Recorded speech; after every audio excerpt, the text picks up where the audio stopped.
Today's Dallas Cowboys preview is made possible by Vincero Collective. I'm wearing one of their watches right now because I'm a big believer in look good, feel good, play good, and boy, are the Cowboys playing good. You can get one of their awesome watches at a price that's not going to break your bank either, with 20% off and free shipping at vincerocollective.com/chat. That link's in the comments section and the description of today's video.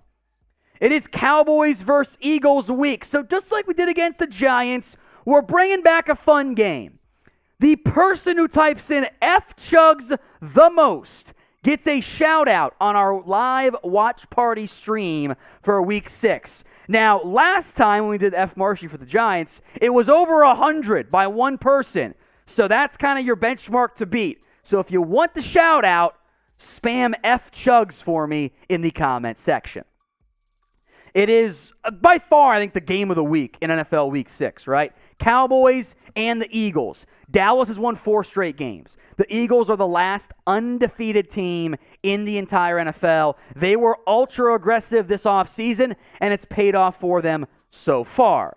The Week 6 matchup odds-wise, the Eagles are a 4.5-point favorite, which is about what it was for the Rams before the Cowboys beat them with pretty easy offensive game plan. They just didn't do much of anything there. The Cowboys have won 4 straight. These two teams combined are on fire. 9-0 if we ignore the Sunday Night Football loss for Dallas. You've beaten the Bengals. The Giants might be the best team on that list because the Bengals and Rams don't look right now. The Bucs, of course, are a good team. The Commanders, not so much. The Eagles, meanwhile, made some nice moves. Beat a Lions team the Lions rallied late, still won. The Vikings are a good football team, to be clear. The Commanders, the Jags have been really up and down kind of awkwardly this year. And they hung on against the Cardinals because, well, the Cardinals are the Cardinals. The winner of this game takes control, for the time being, of the NFC East. Eagles win, they're 6-0, staring down a 1 or a 2 game. What happens in the Giants game. Cowboys win, they have the tiebreaker advantage over both Philadelphia and New York. To be clear, by a pretty big margin, I think, no respect meant towards Tampa, this is your toughest matchup yet. Now, you played terrible in week 1. I don't think you're going to have a week 1 style disaster. I think this will be a much better showing out of your Dallas Cowboys team.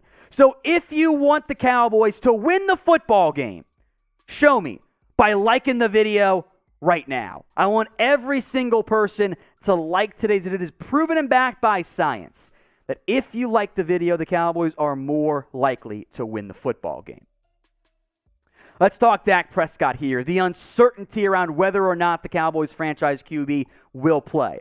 The most recent update was that Dak will need major strides to play against the Eagles in Week 6. Remember, on Monday was the 4-week mark. That is 4 weeks removed from surgery. The initial accurate reports, i.e. not Dr. Jerry, had said 4 to 6 weeks was the window. Now, the Cowboys are kind of hyped up an earlier return because I think they are worried about Cooper Rush, which we were all wrong about, thankfully.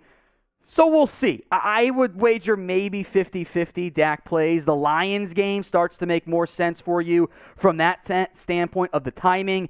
It's a matter of just how ready Dak Prescott is. It takes time for that thumb to heal and the grip strength to fully return. It's beyond just being able to hold a football and then throw a football with the same velocity without risking re-injury or lack of velocity, all that good stuff. So we'll see as the week goes on, but despite the confusion from your owner about when the timeline really is, this is the start of the opening of the recovery window for Dak. So will he play this week against the Eagles? Y for yes, N for no. We'll make this the pinned comment on today's video. So if the ad break comes on YouTube, take advantage of it. Head down there and let me know. Now, in the event there is no Dak Prescott, you found ways to win football games with Cooper Rush, baby. 61% through the air so far this season. 839 yards, 7.1 yards per attempt. And perhaps most importantly, you haven't turned the football over. There were 2 INTs taken away because of penalties, but those don't count in the stat sheet. And that's what matters. We should all be over the moon that the Cowboys have won football games as the underdog 3 different times with Cooper Rush at the helm. Yes, you can. beat the Eagles with a backup and rush. It'll be challenging, but there are ways to make it happen with the way your defense has played out of its damn mind. Now, today's show is made possible by our good friends, Vincero Collective. I'm wearing one of their watches right now, and honestly, you should be too. 20% off and free shipping at vincerocollective.com/chat. For all the boss men and women out there, watches are a must, especially and definitely when they come from Vincero Collective. They can elevate your look with a twist of the wrist, made with stainless steel, durable silicone, and Italian marble straps. These sleek, modern watches come with a traditional and automatic Japanese quartz movements. You know, maybe you're a fantasy football player. No bigger flex on your league than to buy a Vincero Collective watch now and say, yeah, I spent my winnings already. That's a power move, and Vincero Collective watches are a power watch as well. From quality you can feel to style you can't deny, Vincero Collective guarantees to up your game.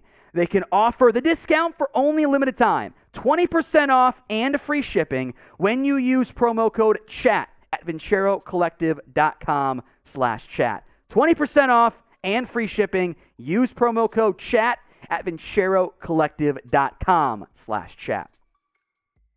Let's spend some time now on the Cowboys injury reports. 5 players I'll make note of. We'll see what the official report says Wednesday, but this is where we're at right now.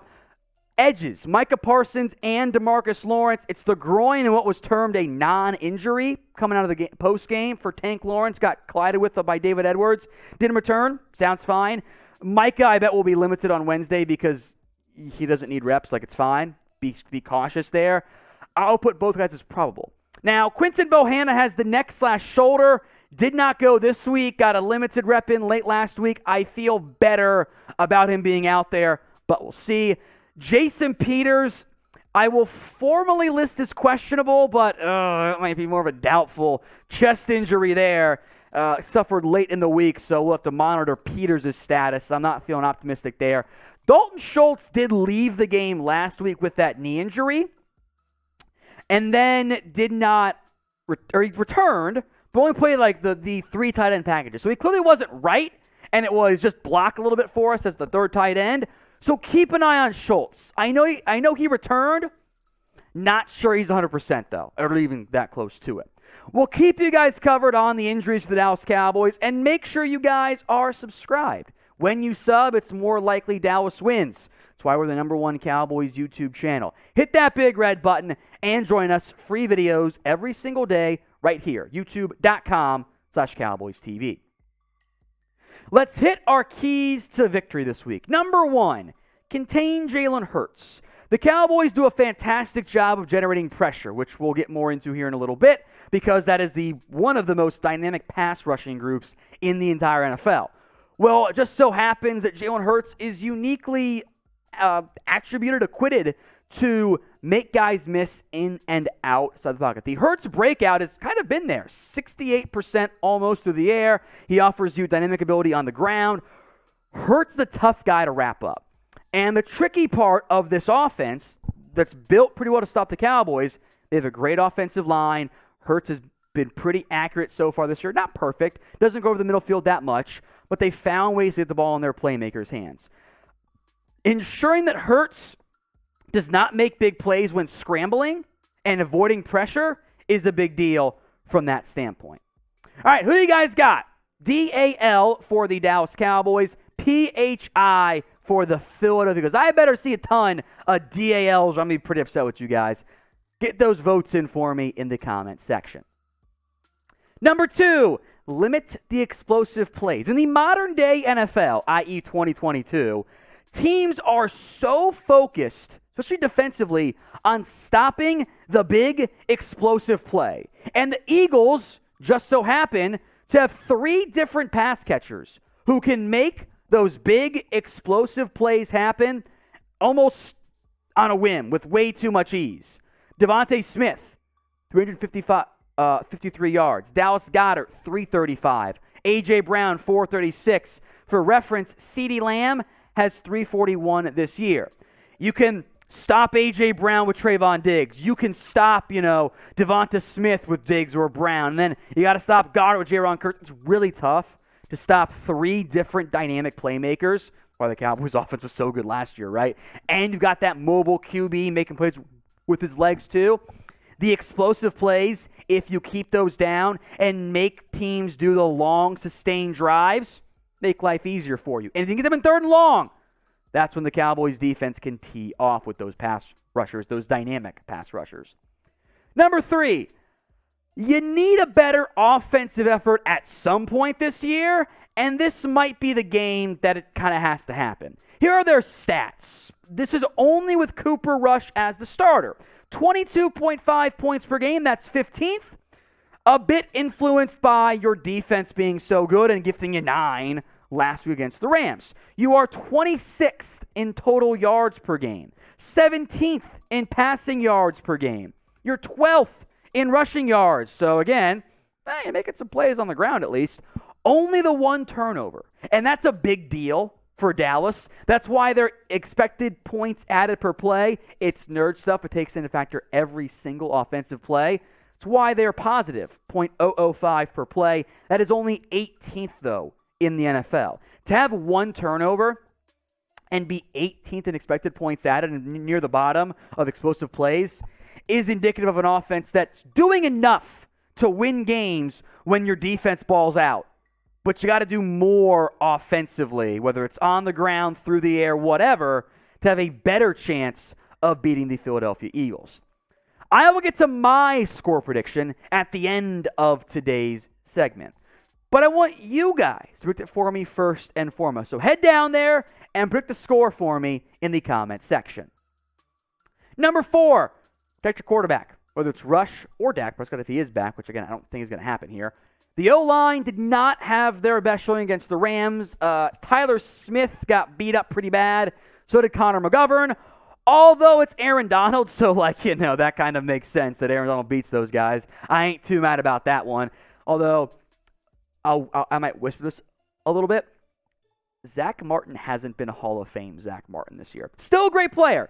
Not prime Zach anymore. Maybe it's because he's helping Biotish and Steele so much. But the Eagles have a dynamic passing attack, I should say.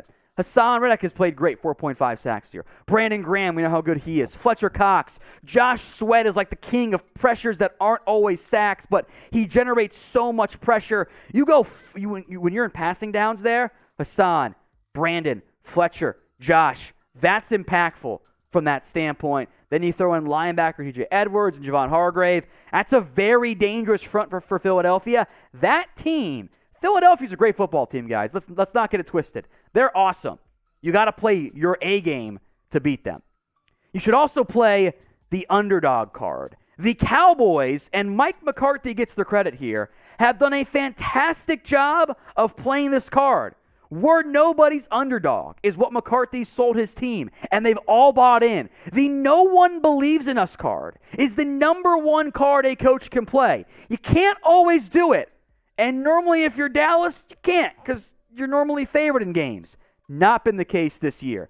That's been used very well by Mike McCarthy. Speaking of where nobody's underdog, hell yeah, give me the Cowboys in this one. It'll be a hard-fought game. It's not going to be a pretty one at points for Dallas, but I'm going to ride the hot football team right now, and I'll speak some positive energy out there. Give me Dallas to win 21-20.